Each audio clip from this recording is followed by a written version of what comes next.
Penvision TV presents. আসসালামু আলাইকুম ওয়া রাহমাতুল্লাহি ওয়া বারাকাতুহু। সম্মানিত ভাই বোন, বাংলা ভাষাভাষী তামাম বিশ্বময় যারা দেখছেন, আন্তরিক মোবারকবাদ জানাচ্ছি। প্যানভিশন টিভির অনন্য আয়োজন বরকতময় এই পরিবেশনা তিলাওয়াত শেখার সহজ উপায়। সূরা কুরাইশ থেকে প্রথম 2 আয়াত আমরা দেখার চেষ্টা করেছি।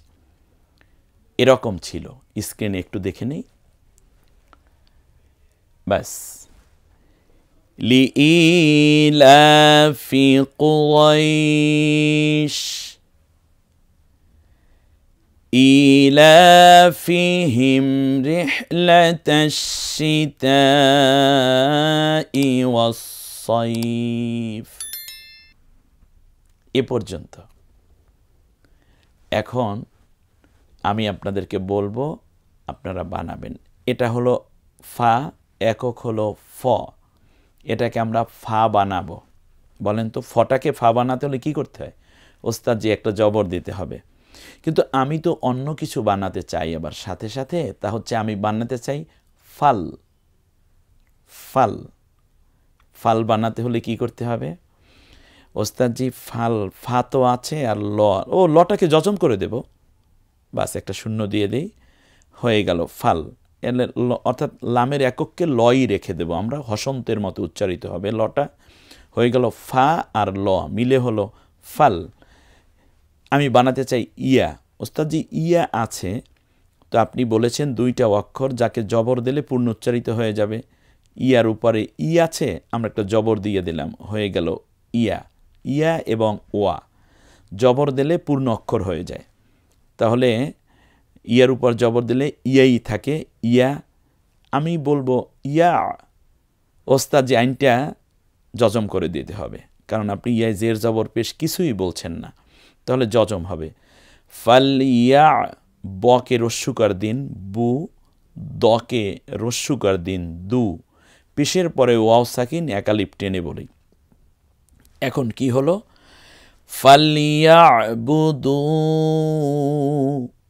বাহ, ফাল ইয়া বু দু, এভাবে ভেঙে ভরে পড়ুন। প্রথমে বলুন ফা, ফার পরে বলুন ফাল ইয়া বু দু, ফালিয়া বুদু। জীবনে আপনি কিছুই পড়তে পারতেন না, আর এখন আপনি কোরআন পড়ছেন। হোক না ভেঙে ভেঙে, আস্তে আস্তে করে, হোক না একটা শব্দ, হয়ে তো গেল। ব্যাস, এমনি করে করি এক সময় আপনি পারবেন, সব আপনিই পারবেন ইনশাআল্লাহ। ফালিয়াবুদু, আমরা রকে জবর দেব। কি হবে? রা হবে না রই থাকবে? রই বলবো আমরা, র হয়ে গেল রা। তারপরে আমি বানাতে চাই হচ্ছে রব্বা। খুব ঠান্ডা মাথায় নিতে হবে কিন্তু, রব্বা। ওস্তাদজি খুব সহজ, তার কারণ হচ্ছে আপনি রব্বা বানাতে চাচ্ছেন, মানে যে বা 2 বার উচ্চারণ হচ্ছে বটা, তার রয়ের উপর দেব জবর, আর তাসদিদ দেব বাকে, তারপর জবর দেব, বাস রব্বা। রব্বা 2 বার উচ্চারিত হয়ে গেল বটা। একবার রয়ের সাথে মিলে ব, মিলে হলো রব, আবার বকে আকার দিয়ে বা, রব্বা। এইটার নামই তাসদিদ। তাসদিদ 2 বার উচ্চারিত হয়, যে অক্ষরে তাসদিদ থাকে ওই অক্ষরটা 2 বার উচ্চারিত হয়। একবার পূর্বের হরফের সাথে মিলিয়ে, আর একবার নিজের যে হরকত আছে সেটা নিয়ে। অর্থাৎ পূর্বের অক্ষরে আছে র, থেকে আসলাম হলো বায়ের দিকে রব, আবার বকে আকার দিয়ে বা, রব বা। আমি হটাকে হা বানাতে চাই, কি করতে হবে? ওস্তাদ যে খাড়া আকার দিতে হবে একালিপ টেনে, হা। জকে জা বানাতে চাই, জা। ওস্তাদ জি একটা জবর দিতে হবে, হা জা। জা থেকে আমি বানাতে চাই জাল। একেবারে সহজ ওস্তাদজি, তার লটাকে আমি যজম দিলেই হয়ে যাবে। হাযাল রব্বা হাযাল, বকে বা বানান, জবর দেব ওস্তাদজি, দিয়ে এই তো জবর দেওয়া হয়ে গেল। আমি বানাতে চাই বাই। ওস্তাদজি ইয়ের উপরে যজম দেব, হয়ে যাবে বাই, কারণ ইয়ার একক ই, বাই। এরপর তকে তি বানান, বাই তি, রব্বা হাযাল বাইতি, যদি থামি তাহলে বাইত। ওস্তাদ জি এখানে একালিপ টান হবে না? এই তো অনেক কিন্তু প্রশ্ন করতেছেন, যেমন কুরাইশ, সয়ফ, কারণ হচ্ছে জবর আছে কিন্তু এখানে থেমে যাওয়ার কারণে, যেহেতু জবরের পরে ইয়া, কিন্তু আমি এখানে অক্ফ করবো, অ্যাটলিস্ট থামবো, এজন্য একালিপ পরিমাণ টানবো। রব্ব হাযাল বাইত ফালইয়াবুদু রব্ব হাযাল বাইত। পরের যে লাইনটা আছে এটাই শেষ লাইন আজকের চতুর্থ আয়াত। এখানে আলিফ আছে, লাম আছে, জাল আছে। আলিফে জবর ধরে আমরা পড়ব, আর কারণ এই আয়াতটা আমরা শুরু করতে চাচ্ছি। প্রথমে যদি এগুলো ইসমে মাউসুলা বলে, তো যদি এই রকম আল্লাযী এই শব্দগুলো যতবার আয়াতের শুরুতে আসবে তখন আলিফের উপর জবর দিয়ে পড়বেন। একটা দারুণ কথা কিন্তু বলা হয়ে গেছে, একেবারে এই কথাটাকে আপনি কোট করে রাখেন। সেটা হচ্ছে আয়াতের শুরুতে যদি এই আল্লাযী শব্দটা আসে, কিন্তু আলিফের উপর জবর না থাকলেও আলিফে জবর ধরে আপনি বানিয়ে নেবেন। তো যদি আলিফের উপর জবর হয়, লামে তাসদিদ দেওয়া আছে, ওই বাইতিল্লাযী কেউ যদি অসল করে পড়ে, মিলিয়ে পড়ে, তাহলে তিল্লাযী হবে। আর আপনি যদি শুরু করেন এখান থেকেই, তাহলে আলিফে জবর ধরে পড়তে হবে। তো আলিফের উপর জবর দিলে আল্লাহ, কারণ আ আর লামকে তাসদিদ দিয়ে দুইবার উচ্চারণ করুন, আল্লাহ। তারপরে জকে রস্মিকা দিলে দি, জেরের পরে ইয়া সাকিন, এক আলিফ টেনে বলবো, কিন্তু এখানে 3 আলিফ পর্যন্ত টানার অপশন আছে। দেখুন উপরে একটা 3 আলিফের চিহ্ন আছে, হয়ে গেল আল্লাযী। ওকে আকার দিয়ে আ আর ত, এখানে আমরা কলকলা করব, কারণ বা, জিম, দাল, ত, কফ, এই 5টা হরফে যখন জজম হয় তখন কলকলা করে পড়তে হয়, ওই যে ডফ খাওয়ার মতো। এটা হলো আ, আর এটাকে আমরা শুধু তই রেখে দিই, মিলে কি হয়? আত। বলেন আত, আত। এরপরে অটাকে আকার দিই আ, আত আ। মকে আকার দেন মা, আত আ মা। হকে রস্যুকার, তারপর হু, আমি চাই হুম বানাতে। ওস্তাদ জি মিমটাকে জজম করে দিই, তাহলেই তো হুম হয়ে গেল। এই হলো হু, আর এই হলো ম, হুম। আত আমা হুম। ও, পরের তো আরেক ঘটনা আছে। ওস্তাদজি কোনো ব্যাপার না, এটা আমাদের জানা আছে, কারণ যজমালা অক্ষরের পরে যে তাসদিদওয়ালা অক্ষর আসে তখন যজমালা অক্ষরটি উচ্চারিত হয় না। এটা তো আপনি বহুবার বলেছেন, এটা তাসদিদ শিক্ষার ক্লাসে আমরা জেনেছি, কোরআন শেখার সহজ উপায় অনুষ্ঠানে। তাহলে আমরা হু থেকে সোজা মিমের কাছে চলে যাই, মিমের এককের কাছে। এ হলো হু, আর ওই মটার কাছে যাই, হুম। তারপর মকে আবার রস্মিকার মি, হুম মি, হুম মি। তাহলে এই যে যজমলা মিমটি, এটা কিন্তু উচ্চারিত হলো না। আর এখানে হুম মি এর মধ্যে আমরা একটু তাসদিদ, যেহেতু এই জন্য একটু গুন্না করে পড়ব। এই হুটা কন্ট্রোলতে ছেড়ে দিয়ে আর ওই মিমটা একটু গুন্না করে পড়ব। হুম মি, মির পরে শুধু ন, মিন। তারপরে আছে জকে রস্যুকার জু, জু এর পরে ওস্তাজি পেশের পরে ওয়াও সাকিন, একেবারে সোজা হিসাব, আমরা এক আলিফ টেনে বলবো এখানে জু। এরপরে শেষে আইন আছে, এখানে আমরা যদি থামি তাহলে একটু কণ্ঠনালীতে চাপ দিয়ে বলবো জু, জু। আল্লাযী আত'আমাহুম মিন জু।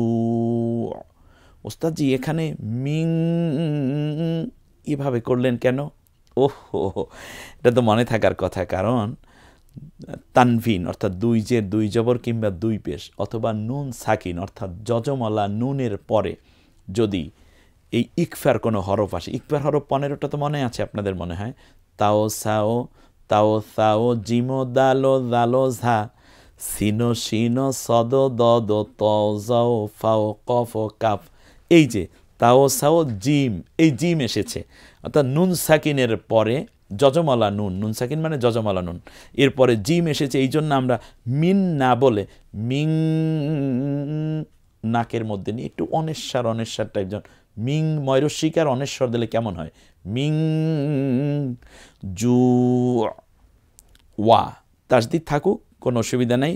যদি আপনি মিলিয়ে পড়েন তে জুউয়া এটা হতে পারে। আর যদি থেমে যাই, থামার অপশন এখানে থামতে পারবেন আপনি, কোনো অসুবিধা নেই।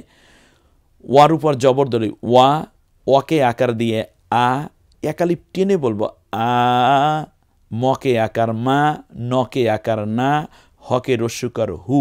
আমি বানাতে চাই হুম, তাহলে ওস্তাদজি কোনো অসুবিধা নেই, মটাকে যজম করে দিতে হবে হুম। মকে পরে আবার রস্যিকার দেয়া আছে, ও ওস্তাদজি তাহলে এই মিমটা উচ্চারিত হবে না, যেমনটা ওই আত আমা হুমের মধ্যেও মটা উচ্চারিত হয় নাই, কারণ যজমের পরে তাসদিদ আসলে যজমালা অক্ষরটি উচ্চারিত হয় না। আপনি এটাকে অনেক উদাহরণ দিয়েছেন আমাদের কোরআন শিক্ষা অনুষ্ঠান, কোরআন শিক্ষা সহযোগ অনুষ্ঠানে। বাস আলহামদুলিল্লাহ, ওগুলো আপনাদের মনে আছে। তো যজমালা অক্ষরের পরে তাসদিদ অক্ষর আসছে, যজমালা অক্ষরটি আর উচ্চারিতই হবে না। তাহলে কি হলো? ওয়া আমানাহুম মি, ওস্তাদজি ওয়া আমানাহুম এখানে ধরে রাখলেন কেন? ও নুন এবং মিম, ওয়াও এবং ইয়া, এই চারটা অক্ষরে তাসদিদ হলে গুন্না করে পড়তে হয়। বিশেষ করে মিম এবং নুনে তাসদিদ হলে তো ওয়াজিব গুন্না। সেই ক্ষেত্রে আমরা হুম মি, মির পরে আমি বানাতে চাই মিন, তাহলে কি করতে হবে? ওস্তাদ এটা সোজা, কারণ মিন বানাতে হলে নুনের উপরে একটা নকে একটা জজম দিলেই মিন হয়ে যাবে। মি আর শুধু ন মিলে হয় মিন। অর্থাৎ বাংলাগুলো বাম দিক থেকে ডান দিকে পড়ে যান বানান করে, এটা শুধুমাত্র পার্থক্য আরবি হলো ডান দিক থেকে বাম দিকে বানান করে করে আসতে থাকবেন। জবর, অর্থাৎ জবর আছে এককে আকার দেন, জের আছে এককে জের দেন, মানে রস্যিকার দেন, পেশ আছে এককে রস্যুকার দেন, এই তো। যজম আছে এককটা শুধু বলে যান, যজম মানে ইয়ের আকারে, হসন্তের আকারে। তাহলে খ, খকে আমরা যদি আকার দিই তাহলে মিন খাও না হয়ে, খা না হয়ে খই থাকবে। ওস্তাদজি আপনি না বলেছেন ওই যে 8টা অক্ষর যার উপর জবর হলে আকার উচ্চারিত হয় না, খ, স, দ, ত, জ, গইন, কফ, র, মাশাআল্লাহ, সেই রকম হরফে আমরা খা না বলে খ বলবো। এরপর আছে ও, ওয়ের একক ও মিলে হয় খও, তারপর ফকে রশ্মি 2 জের দিলে ফিন, খও ফিন। তাহলে হলোটা কি? এখানে আমরা খৌফিন না বলে আমরা খৌফ বলবো, কারণ শেষ অক্ষরে একক উচ্চারিত হয়ে যাবে, 2 জের থাকলেও এককই হয়ে যাবে। তাহলে ওস্তাদজি এখানে একটু টানলেন কেন? কারণ হলো পেশের পরে ওয়াও সাকিন হলে না হয় টানে, কিন্তু খও এর মধ্যে টানলেন কেন?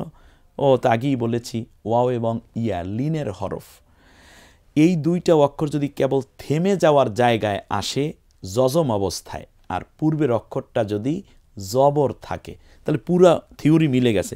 এই কুরাইশ এখানেও ইয়া সাকিন পূর্বে জবর, সয়ফ ইয়া সাকিন পূর্বে জবর, বাইত এখানে ইয়া যজমালা ইয়া তার পূর্বের অক্ষর জবর, এখানে খ ও খয়ের উপরে জবর আছে খা, এরপর ওয়াও সাকিন, এখানে ইয়া সাকিন, এখানে হলো ওয়াও সাকিন, পূর্বের অক্ষর জবর, অতএব এখানে একালিপ টানবো, এটা লিনের টান, একালিপ করে একটু ছোট করে টেনে যাবেন। খৌফ, ওয়া আমানাহুম মিন খাউফ। ওস্তাদজি এখানে মিং বললেন না কেন? ওখানে মিং জু বলছেন, আর এখানে এজহার করে ফেললেন মিন খাউফ। হ্যাঁ, এজহার হরফ তো 6টা, কি কি? হামজা হা, আইন হা, গইন খ। নুন সাকিন কিংবা তানভিনের পরে এই 6টি অক্ষরের কোনো একটি যদি আসে তখন স্পষ্ট করে পড়তে হয়। এটা আমি বলেছি আপনাদেরকে কোরআন শেখার সহযোগী অনুষ্ঠানের মধ্যে। আর ওটা হলো ইকফার হরফ, এই জন্য ওখানে ধরে রেখে একটু গুনগুন আওয়াজ হয়েছে, আর এটা স্পষ্ট হয়ে গেল মিন খৌফ, মিন খৌফ। বলতে বলতে আজকের এপিসোড থেকে বিদায়। আশা করছি 4র্থ এপিসোডে ইনশাআল্লাহ আমরা সূরা কুরাইশ আরও তিলাওয়াতেরও সুযোগ পাব, আর এটা কিভাবে আরও বেশি ফ্রুটফুল করা যায় এবং খুব ভালো করে তিলাওয়াতটাকে নেওয়া যায় তাসবিদ সহকারে, আমরা জানার চেষ্টা করব ইনশাআল্লাহ। সূরা কুরাইশের 4র্থ এপিসোড দেখার আমন্ত্রণ রেখে আজকের মতো বিদায় নিচ্ছি। আসসালামু আলাইকুম ওয়া রাহমাতুল্লাহি ওয়া বারাকাতুহু।